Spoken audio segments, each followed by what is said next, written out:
Animal Crossing New Horizons. Remember the launch of that game? In all my years of gaming, I don't think I can ever recall a video game completely taking over the world the way that one did when it released in 2020. Obviously, releasing almost simultaneously with the beginning of a global pandemic was a huge factor here, but as a longtime fan of the Animal Crossing series, it was still pretty cool to see a series that I've always loved finally achieve massive mainstream success.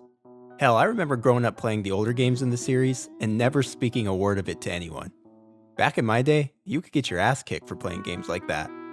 But 2020 ushered in a new era when more than 40 million people bought Animal Crossing New Horizons. The game was all over Twitter, celebrities were playing it, everywhere you turned, there was Animal Crossing. However, while the game undoubtedly burned incredibly brightly, its flame didn't last as long as I would have hoped. Sure, Animal Crossing is still a huge brand today, certainly bigger than it's ever been before, but New Horizons didn't quite have the staying power for a lot of people that I would have liked. I'll admit that even I, an Animal Crossing fanatic, have barely touched the game in the last 2 years. So today, I want to spend some time talking about where the series goes from here, and what I think the next installment should look like. I'll give you a little tease now. My take on this might be a little unpopular, so stick around. Before we talk about the future of the Animal Crossing series, we need to talk about the present, specifically Animal Crossing New Horizons.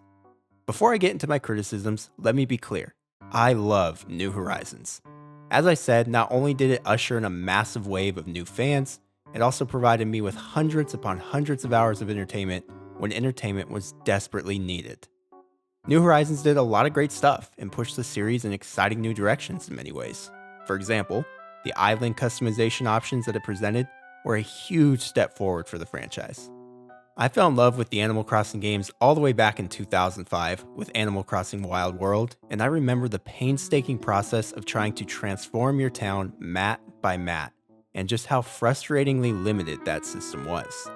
Their terraforming and other landscaping and customization options in New Horizons would have blown 2005 me's mind, and I'm super grateful that we have those options now. New Horizons also made some pretty big improvements by allowing the player to explore other islands via the Mystery Tour feature. And if you're an owner of the DLC, then being able to customize a second island with all sorts of different facilities adds a ridiculous amount of replayability to the New Horizons experience. However, there's no denying that it dropped the ball in some areas as well. One of the most common complaints that the Animal Crossing community has about the New Horizons experience is that the villagers just aren't as interesting this time around. In the previous installment, New Leaf, residents were bursting with personality. It felt like you could talk to them every single day for years and still be hearing new lines of dialogue. In this latest game, while the villagers are as cute and fun to look at as ever, it felt like I was hearing rehashed lines of dialogue just weeks into my experience. For a game that is so predicated on spending time with these villagers, this was kind of a big letdown for me. In older Animal Crossing games, I would talk to my villagers repeatedly, over and over again, multiple times a day. In New Horizons, I found myself gravitating much harder to the customization and building aspects of the game, and really only talking to my island's villagers when they approached me. I'm not one of those fans who swears by New Leaf and thinks that it's hands down the best game in the series. I think that both it and New Horizons have their strengths and weaknesses, and it's hard for me to definitively say which one I like more. But another thing that New Leaf had that I desperately missed in New Horizons was all the Nintendo fan service content. Sure, New Horizons had a Mario Day celebration that allowed you to get Mario clothing and furniture items, but that still pales in comparison to what we had in the previous game. In New Leaf, you could put a freaking R-Wing in your house. The game had furniture and clothing options from every single corner of the Nintendo universe. I remember once I got the Link clothing, I barely ever changed my outfit again. It was just too damn cool. For the life of me, I will never understand how this sort of thing got cut from New Horizons, but much like the duller villagers, it's a huge disappointment and a noticeable step down from its predecessor. And finally, my last big complaint about New Horizons, and this extends to other games in the series as well, the holidays. Animal Crossing's holidays need a massive overhaul at this point. The novelty of them are super fun the first go around, and then largely meaningless after that. All of them basically follow the same format. Interact with fun character visiting your island, perform tasks for said character, and then collect furniture or other items in the theme of said event for your reward.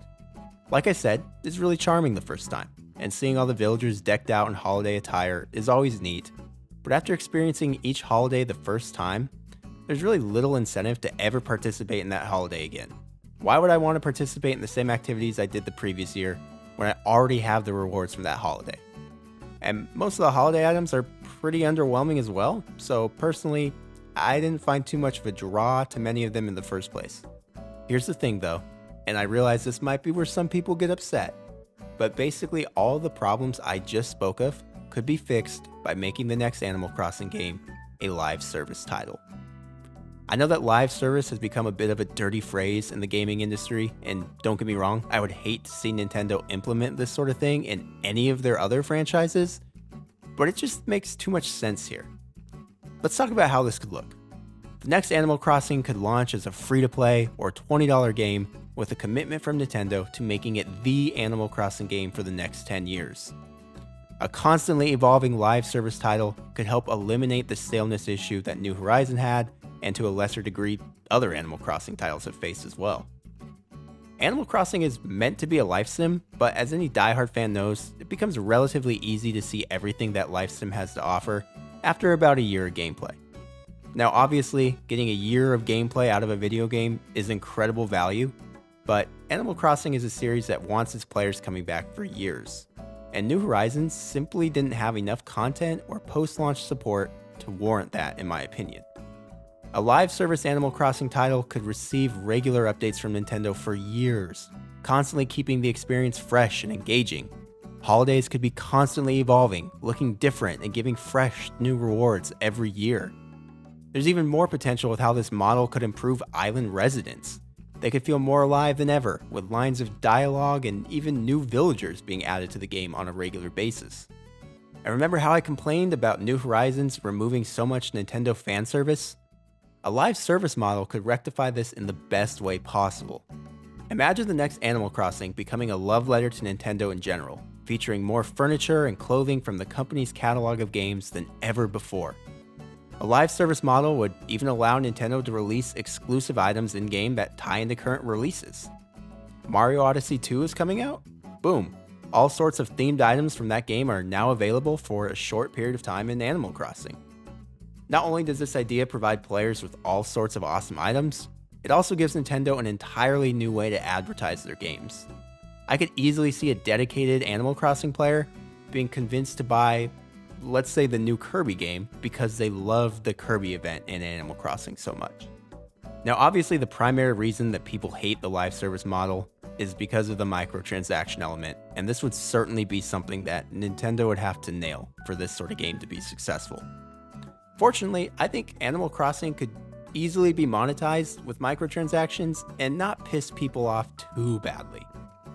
The series is already very predicated on cosmetics, so launching a cosmetics store where the player could buy exclusive clothing or furniture items for their account seems like it could be a pretty natural addition. Of course, since acquiring clothing and furniture is already such a core component of the base game, Nintendo would have to make sure they didn't lock too many items behind a paywall.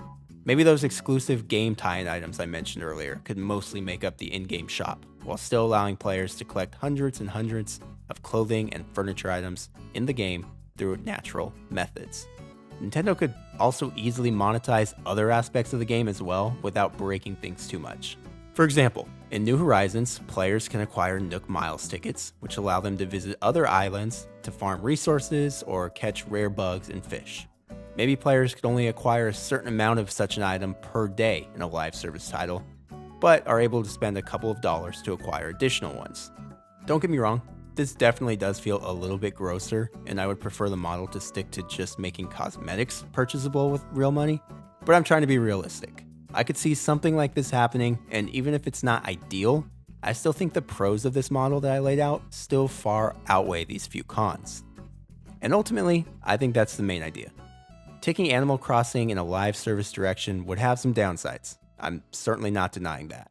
However, I also firmly believe that after New Horizons, it's time for the series to evolve, and this seems like a natural way to do so. It's still Nintendo we're talking about here, so I could see them being very reluctant to rock the boat with something like this, but personally, I would be all for it.